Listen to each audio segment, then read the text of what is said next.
ఒకటి, ముఖ్యమంత్రి రేవంత్ రెడ్డి చేసిన వ్యాఖ్యలు ప్రధానంగా కనిపిస్తున్నాయి. ఇండైరెక్ట్గా బీఆర్ఎస్ ఎమ్మెల్యేలను ఆయన ఆహ్వానం పలికిన పరిస్థితి. గతంలో కూడా చెప్పారు, ఒక్కసారి ఎన్నికల తర్వాత గేట్లు ఎత్తితే బీఆర్ఎస్ పార్టీలో ఒక్క ఎమ్మెల్యే కూడా మిగలడు, కేవలం కేసీఆర్ కుటుంబానికి సంబంధించిన ఎమ్మెల్యేలు తప్ప మిగతా వాళ్ళంతా వచ్చేస్తారు అంటూ ఆయన కామెంట్ చేశారు. ఆ కామెంట్కు ఇప్పుడు తాజాగా చేసిన కామెంట్స్కి మనకు ఇంటర్లింక్ కనిపిస్తుంది. ఓవరాల్గా బీఆర్ఎస్ పార్టీని ఖాళీ చేయించడానికి రేవంత్ రెడ్డి తన వ్యూహాన్ని అమలుపరచబోతున్నారా అన్న ఇండికేషన్స్ కనిపిస్తున్నాయి. ఎందుకంటే బీఆర్ఎస్ పార్టీకి సంబంధించిన ఓట్ల బదాయింపు బీజేపీకి వెళ్లడం వల్లనే బీజేపీ అనూహ్య స్థాయిలో 8 ఎంపీ సీట్లను గెలుచుకుంది. కాబట్టి తాకట్టు పెట్టారు బీఆర్ఎస్ ఓటర్లను, బీఆర్ఎస్ శ్రేణులను బీజేపీ ముందు అని చెప్పి రేవంత్ రెడ్డి కామెంట్ చేస్తున్నారు. ఈ రకంగా ఇన్సల్ట్ అవుతూ ఆ పార్టీలో ఉండడం కంటే బయటకు రావాలన్నది ఇండికేషన్ కనిపిస్తుంది. ఒకసారి ఈ రేవంత్ రెడ్డి వ్యాఖ్యలు కావచ్చు, దీనికి సంబంధించిన రిలేటెడ్ డెవలప్మెంట్స్ కావచ్చు, మాట్లాడే ప్రయత్నం చేద్దాం. మా ప్రతినిధి శ్రీశైలం లైవ్లో అందుబాటులో ఉన్నారు. Srisailam, good morning. Thank you Sharma గారు. సో ప్రస్తుతం మనం చూస్తా ఉన్నాము తాజా కామెంట్స్ ని, నిన్నటి రేవంత్ రెడ్డి కామెంట్స్ ని మనం ఎట్లా అర్థం చేసుకోవాలి? ఓవరాల్ గా చూస్తూ ఉన్నాం మనం, ఒక వ్యూహాత్మకంగా ఆయన కామెంట్ చేసినట్టుగా కనిపిస్తుంది. ఆ వ్యూహం ఏమై ఉంటుంది అని అనుకోవాలి? ఎగ్జాక్ట్లీ రైట్, మీరు చెప్పినట్టుగా. సో ఒక రకమైనటువంటి వ్యూహాత్మక ఆ యొక్క సంభాషణ కావచ్చు, నిన్న మీడియా ప్రతినిధులతో మాట్లాడినటువంటి ఆ యొక్క సంభాషణ చూస్తా ఉంటే రాజకీయంగా తెలంగాణలో కొంత మార్పు జరగబోతా ఉన్నది. సో గతంలో మనం చూస్తున్నాం, అసెంబ్లీ ఎన్నికల్లో దిమ్మ తిరిగేటటువంటి రిజల్ట్ ఇచ్చారు తెలంగాణ ప్రజలు బీఆర్ఎస్ కు. సో గతంలో ప్రభుత్వంలో 10 ఏళ్ల పాటు ఉన్నటువంటి బీఆర్ఎస్ కు చెంపదెబ్బ చూపించినటువంటి తెలంగాణ ప్రజలు సో మొన్న అధికారంలోకి కాంగ్రెస్ ని తీసుకొచ్చారు. కానీ ఏదైతే పార్లమెంట్ ఎన్నికల విషయానికి వచ్చినట్టయితే కూడా గతంలో కేటీఆర్ కావచ్చు, హరీష్ రావు కావచ్చు, లేకపోతే కేసీఆర్ కావచ్చు, భారీ స్థాయిలో ప్రచారం చేసిరు.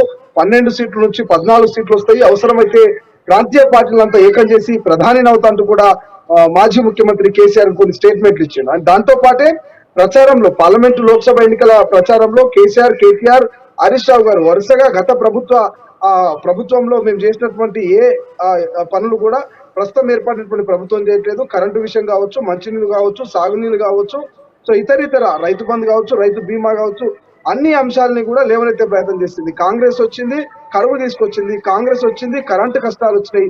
కాంగ్రెస్ వచ్చింది, రైతులను ఇబ్బంది పెడుతుంది. కాంగ్రెస్ వచ్చింది, ఒడ్ల కొనుగోలు చేయట్లేదు అనేటువంటి అనేక అంశాలని కూడా ప్రజలకు తీసుకెళ్లేటువంటి ప్రయత్నం చేసినప్పటికీ ప్రజలు బీఆర్ఎస్ పార్టీ చెప్తున్నటువంటి ఆ స్టేట్మెంట్లను నమ్మలేకపోయింది. సో నమ్మనందుకే ఇవాళ కాంగ్రెస్ కు అటు బీజేపీకి ఓట్ బ్యాంక్ షిఫ్ట్ అయింది. కానీ బీఆర్ఎస్ కు ఎక్కడ కూడా ఒక్క ఓటు బాలేదు, అంటే ఒక్క సీట్ రాలేదు. సో స్పష్టంగా అర్థమవుతుంది మనకంటే బీఆర్ఎస్ ను ప్రజలు విశ్వసించట్లేదు. సో ఇదే క్యాచ్ చేసుకున్నటువంటి కాంగ్రెస్ కావచ్చు, ముఖ్యమంత్రి రేవంత్ రెడ్డి గారు నిన్న మీడియా ప్రతినిధులతో మాట్లాడుతూ మీడియా ముఖంగా చెప్తా ఉన్నారు, ఇక బీఆర్ఎస్ బీజేపీ దగ్గర తాకట్టు పెట్టింది. అటు ఎమ్మెల్యేలంతా కూడా కొంత అవహేళనగా ఫీల్ అవుతున్నారు, సిగ్గుపడుతున్నారు. ఎందుకంటే బీజేపీకి బీఆర్ఎస్ ను పూర్తి స్థాయిలో తాకట్టు పెట్టినందుకు ఇవాళ ఎమ్మెల్యేలంతా కూడా కాంగ్రెస్ వైపు చూస్తా ఉన్నారంటూ కొంత సమాచారం వస్తుంది. అండ్ దాంతో పాటుగా గతంలో కూడా మీరు అన్నట్టుగా ముఖ్యమంత్రి రేవంత్ రెడ్డి గారు చెప్పారు, మేము గేట్లు ఓపెన్ చేస్తే ఆ బీఆర్ఎస్ లో ఉన్నటువంటి ఎమ్మెల్యేలంతా కూడా కాంగ్రెస్ కు వస్తుంది, బీఆర్ఎస్ క్యాడర్ అంతా ఖాళీ అవుతుంది, కేవలం కల్వకుట్ల కుటుంబంలో ఉన్నటువంటి ఆ 4 మాత్రమే మిగులుతారు అన్నటువంటి ఒక స్టేట్మెంట్ మనం గతంలో చూస్తాం. వరుసగా కాంగ్రెస్ నాయకులు కావచ్చు, ముఖ్యమంత్రి రేవంత్ రెడ్డి గారు కావచ్చు. సో పార్లమెంట్ ఎన్నికలు ముగిసినాయి. సో రానున్నటువంటి ఏవైతే స్థానిక సంస్థల ఎన్నికలు ఉన్నాయి కాబట్టి ఈ నేపథ్యంలో కొంత వ్యూహాత్మకమైనటువంటి ఒక ప్రణాళికతో ముఖ్యమంత్రి రేవంత్ రెడ్డి గారు ముందుకెళ్తున్నట్టు తెలుస్తా ఉంది. ఇప్పటికే పార్లమెంట్ ఎన్నికల్లో బీఆర్ఎస్ అనేది పూర్తి స్థాయిలో ఇక జీరో రావడం కావచ్చు, గత అసెంబ్లీ ఎన్నికల్లో చాలా దెబ్బను అంటే కోలుకోలేని దెబ్బను ఎదురు చూసినటువంటి బీఆర్ఎస్ కు ఇప్పుడున్నటువంటి ఎమ్మెల్యేలు ఇప్పటికే దాదాపు 2-3 ఎమ్మెల్యేలు కూడా అటు కాంగ్రెస్ లో చేరినటువంటి పరిస్థితి మనం చూసాం. తెల్ల వెంకట్రావు కావచ్చు, దానం నాగేందర్ కావచ్చు, ఇంకొంతమంది కాంగ్రెస్ పార్టీలో జాయిన్ అయ్యారు. సో మిగిలినటువంటి ఎమ్మెల్యేలు కూడా ఒకరొకరుగా నియోజకవర్గాల అభివృద్ధి పేరు చెప్పి కావచ్చు, లేకపోతే ఇతరితర కారణాలతో ఖచ్చితంగా కాంగ్రెస్ లో చేరే అవకాశం ఉన్నట్టు మనకు కొంత సమాచారం వస్తున్నది.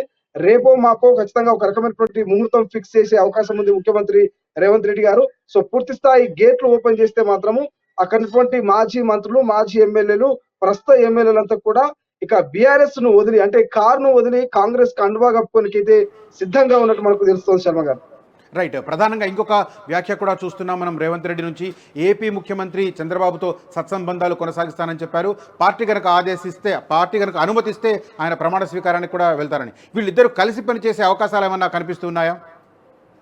అంటే గతంలో కూడా ముఖ్యమంత్రి రేవంత్ రెడ్డి గారు చెప్పారు, ఏపీలో ఏ పార్టీ ఏర్పడినా ఏ ఏ ఏ నాయకుడు ముఖ్యమంత్రిగా ఎన్నుకున్నా కూడా పక్క రాష్ట్రము పొరుగు రాష్ట్రంతో సత్సంబంధాలు కంటిన్యూ చేస్తాము. ఎందుకంటే ఆ యొక్క రాష్ట్రానికి మధ్య కొంత సత్సంబాలు ఉన్నప్పుడే అభివృద్ధి పరంగా కావచ్చు, ఇతరితర అంశాల ఆ పరంగా అన్ని రకాలుగా బాగుంటుంది. కాబట్టి ఎవరు ఎన్నుకున్నా కూడా ఖచ్చితంగా ఎవరు ముఖ్యమంత్రి అయినా కూడా సత్సంబంధాలు మెయింటైన్ చేస్తా అని చెప్పేసి ముఖ్యమంత్రి రేవంత్ రెడ్డి గారు చెప్పారు. కానీ ఏదైతే ఆంధ్రప్రదేశ్ విషయానికి వస్తే ఊహించని రీతిలో అందరికీ తెలుసు 11 సీట్లకే వైసీపీ పరిమితం అయింది. ఊహించని రీతిలో అటు టీడీపీ కావచ్చు, కూటమి అయితే అధికారంలోకి రాబోతుంది. బాబు ముఖ్యమంత్రిగా ప్రమాణ స్వీకారం చేయబోతున్నారు. కాబట్టి సో ఖచ్చితంగా ఆహ్వానాన్ని పంపిస్తే వాళ్ళు ఇన్వైట్ చేస్తే ఖచ్చితంగా వెళ్తాను.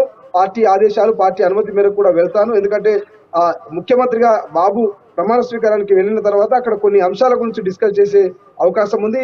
ఏదైతే 10 ఏళ్ల పాటు ఉన్నటువంటి ఉమ్మడి రాజధాని విషయం కావచ్చు, లేకపోతే ఇతరితర అంశాల గురించి ముఖ్యమంత్రి రేవంత్ రెడ్డి గారు బాబుతో ప్రస్తావించేటువంటి అవకాశం ఉంది. సో గతంలో ఇక్కడ హైదరాబాద్ లో, అదేవిధంగా తెలంగాణ ఉమ్మడి ఆంధ్రప్రదేశ్ కు పనిచేసినటువంటి బాబుకు అనుభవం ఉంది. ఇక్కడ ఐటీ సెక్టర్ కి సంబంధించి కావచ్చు, రియల్ ఎస్టేట్ కావచ్చు, ఇతరితర కొంత సర్కిల్ ఉంది. కొంత హైటెక్ సిటీ లాంటి సిటీల్ని డెవలప్ చేసినటువంటి ఘనత కూడా చంద్రబాబు అక్కడక్కడ చెప్తూ ఉంటాడు. హైదరాబాద్ వాళ్ళ డెవలప్ అయిందంటే మా టీడీపీ హయాంలోనే, నా హయాంలోనే డెవలప్ అయిందంటూ చెప్తుంటాడు. కాబట్టి కొంత అటు ఐటీ పరంగా కావచ్చు, ఇక రాజధాని సంబంధించినటువంటి ఉమ్మడిగా ఉన్నటువంటి కొన్ని అంశాలు కావచ్చు, ఇతరితర మనం మొన్న చూసిన కృష్ణా జలాలకు సంబంధించినటువంటి అంశం కావచ్చు. సో అనేక అంశాలు ఈ రెండు రాష్ట్రాల మధ్య కొంత సత్సంబంధాలను అయితే అటు బాబు కావచ్చు, ఇటు రేవంత్ రెడ్డి గారు అయితే భవిష్యత్తులో మెయింటైన్ చేసే అవకాశం అయితే మనకు స్పష్టంగా కనిపిస్తా ఉంది. Right, thank you Srisailam for updates. అసలైన తొలి వెలుగు. ఫాలో వాట్సాప్ @తొలి వెలుగు అఫీషియల్.